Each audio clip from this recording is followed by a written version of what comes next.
नमस्कार प्यारे साथियों, हो जाइए तैयार जीएस के महत्वपूर्ण क्वेश्चनों को याद करने के लिए। आज का टॉपिक है खेल संबंधी महत्वपूर्ण प्रश्न। भूटान का राष्ट्रीय खेल क्या है? याद रखिएगा, भूटान का राष्ट्रीय खेल क्या है? बेहद इंपॉर्टेंट क्वेश्चन। तीरंदाजी। याद रखिएगा, भूटान का राष्ट्रीय खेल तीरंदाजी है। संयुक्त राज्य अमेरिका का राष्ट्रीय खेल कौन सा है? याद रखिएगा, संयुक्त राज्य अमेरिका का राष्ट्रीय खेल बेसबॉल है। संयुक्त राज्य अमेरिका का राष्ट्रीय खेल बेसबॉल है। उसी कड़ी में नेक्स्ट प्रश्न आपके सामने। इन सभी महत्वपूर्ण प्रश्नों को याद करते रहिए जो आपके एग्जाम के लिए बेहद खास होने वाले हैं। तुर्की का राष्ट्रीय खेल क्या है? याद करिएगा, तुर्की का राष्ट्रीय खेल क्या है? कुश्ती। तुर्की का राष्ट्रीय खेल कुश्ती है। इन सभी प्रश्नों को अच्छे से याद करते रहिए जो कंपटीशन के एग्जाम में बेहद इम्पोर्टेंट होने वाले हैं। इसी कड़ी में श्रीलंका का राष्ट्रीय खेल कौन सा है? याद रखिएगा, श्रीलंका का राष्ट्रीय खेल कौन सा है? वॉलीबॉल। याद रखिएगा, श्रीलंका का राष्ट्रीय खेल वॉलीबॉल है। इसी कड़ी में आइस हॉकी किस देश का राष्ट्रीय खेल है? आइस हॉकी किस देश का राष्ट्रीय खेल है? आइस हॉकी कनाडा का राष्ट्रीय खेल है। आइस हॉकी कनाडा का राष्ट्रीय खेल है। टेबल टेनिस किस देश का राष्ट्रीय खेल है? याद रखिएगा, टेबल टेनिस किस देश का राष्ट्रीय खेल है? चीन का राष्ट्रीय खेल है टेबल टेनिस। इन सभी महत्वपूर्ण प्रश्नों को याद करते रहिएगा। बांग्लादेश का राष्ट्रीय खेल कौन सा है? बांग्लादेश का राष्ट्रीय खेल कौन सा है? याद करिएगा, कबड्डी। कबड्डी बांग्लादेश का राष्ट्रीय खेल है। इन्हीं कड़ी में नेक्स्ट प्रश्न आपके सामने। भारत में पोलो खेल का प्रचलन किसने आरंभ किया था? पोलो खेल का प्रचलन किसने प्रारंभ किया था? तुर्क ने। भारत में पोलो खेल का आरंभ तुर्क ने किया था। पोलो खेल का प्रचलन भारत में किस राज्य में हुआ? पोलो खेल का प्रचलन भारत में मणिपुर राज्य में हुआ था। मणिपुर राज्य में हुआ। इन सभी प्रश्नों को याद करते रहिए। कबड्डी खेल का उद्भव किस देश में हुआ? याद रखिएगा, कबड्डी खेल का उद्भव किस देश में हुआ? भारत में कबड्डी खेल का उद्भव हुआ था। उसी कड़ी में नेक्स्ट प्रश्न। शतरंज का जन्मदाता किस देश को कहा जाता है? याद रखिएगा, शतरंज का जन्मदाता किस देश को कहा जाता है? भारत को। शतरंज का जन्मदाता भारत को कहा जाता है। इसी कड़ी में नेक्स्ट प्रश्न आपके सामने। खो खो खेल में कितने खिलाड़ी एक टीम में होते हैं? याद रखिएगा, खो खो खेल में एक टीम में 9 खिलाड़ी होते हैं। इन महत्वपूर्ण प्रश्नों को याद करते रहिए।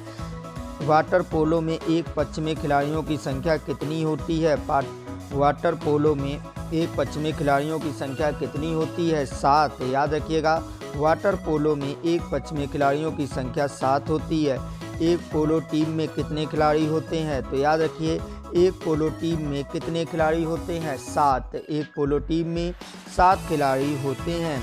उसी कड़ी में बेसबॉल में प्रत्येक पक्ष में खिलाड़ियों की संख्या कितनी होती है? बेसबॉल में प्रत्येक पक्ष में खिलाड़ियों की संख्या 9 होती है। बेसबॉल में प्रत्येक पक्ष में खिलाड़ियों की संख्या 9 होती है। वॉलीबॉल की प्रत्येक टीम में खिलाड़ियों की संख्या कितनी होती है? याद रखिएगा, वॉलीबॉल की प्रत्येक टीम में खिलाड़ियों की संख्या 6 होती है। वॉलीबॉल की प्रत्येक टीम में खिलाड़ियों की संख्या 6 होती है। बास्केटबॉल के खेल में दोनों ओर कितने कितने खिलाड़ी होते हैं? बास्केटबॉल में 5-5 खिलाड़ी होते हैं दोनों ओर। इन सभी प्रश्नों को अच्छे से याद रखिएगा। कबड्डी के खेल में प्रत्येक पक्ष में खिलाड़ियों की संख्या कितनी होती है? 7। कबड्डी में खिलाड़ियों की संख्या 7 होती है। इसी कड़ी में नेक्स्ट प्रश्न आपके सामने। फुटबॉल टीम में कितने खिलाड़ी होते हैं? याद रखिएगा, फुटबॉल टीम में कितने खिलाड़ी होते हैं? 11। फुटबॉल टीम में 11 खिलाड़ी होते हैं प्रत्येक टीम में। रग्बी फुटबॉल में प्रत्येक पक्ष में खिलाड़ियों की संख्या कितनी होती है? रग्बी फुटबॉल में प्रत्येक पक्ष में खिलाड़ियों की संख्या 15 होती है। इन सभी प्रश्नों को याद करते रहिएगा। किसी अंतर्राष्ट्रीय फुटबॉल मैच की सामान्य समय अवधि कितनी होती है? फुटबॉल मैच की सामान्य समय अवधि 90 मिनट होती है। इन सभी प्रश्नों को याद करते रहिए।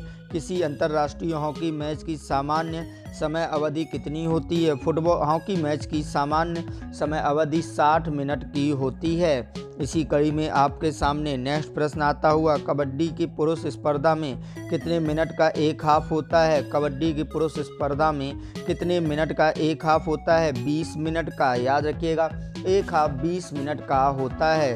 हॉकी के जादूगर के रूप में किसे जाना जाता है? हॉकी के जादूगर के रूप में किसे जाना जाता है? मेजर ध्यानचंद को। इन सभी बेहद इंपॉर्टेंट और ख़ास प्रश्नों को अच्छे से याद करते रहिए। फुटबॉल में ब्लैक पर्ल के नाम से किसे जाना जाता है? ब्लैक पर्ल के नाम से एडी नासिमेंटो को जाना जाता है। एडी नासिमेंटो को जाना जाता है। रावलपिंडी एक्सप्रेस कौन कहलाता है? सभी को पता है रावलपिंडी एक्सप्रेस कौन कहलाता है? शोएब अख्तर।